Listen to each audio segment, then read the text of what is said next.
Saab is a pain in the butt, and it's just a matter of fact, really. One of the biggest pain in the butts is this lower ball joint configuration.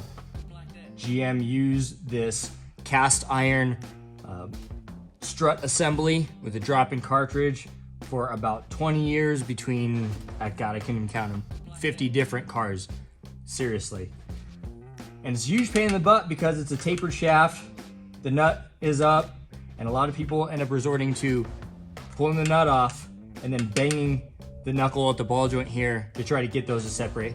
And while that does work, it opens up a bunch of problems with the possibility of damaging stuff. So I'm gonna give you a quick tip. Basically what you're gonna wanna do is pull that nut as far as you can, but just past where the nylon locking strip is.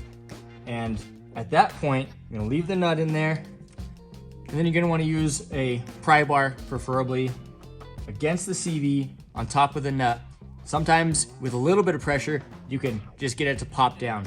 That isn't always the case, but at this point, what you would just end up doing is continuing to back off that nut with a pry bar in between there, and just the tension between the nut trying to move up against that pry bar is gonna pop the ball joint out pretty much every time.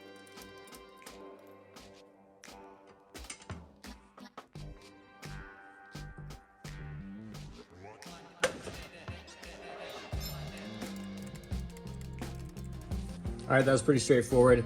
And I just wanted to reiterate, the reason why you wanna move that nylock nut up beyond the threads, if you can, is that if you don't, you have any threads exposed, and you go to pop that off, you could gall the threads, making it hard to get the nut off. And even if you don't do that, and you have the ball joint popped out, but the nylon lock portion of the nut is still resting on threads, it's gonna be a pain in the butt to try to get that to unthread. You're gonna have to do something to like grab the tapered shaft of the ball joint, and it usually doesn't go well after that. So that's pretty much it. No banging on stuff, it's a quick job.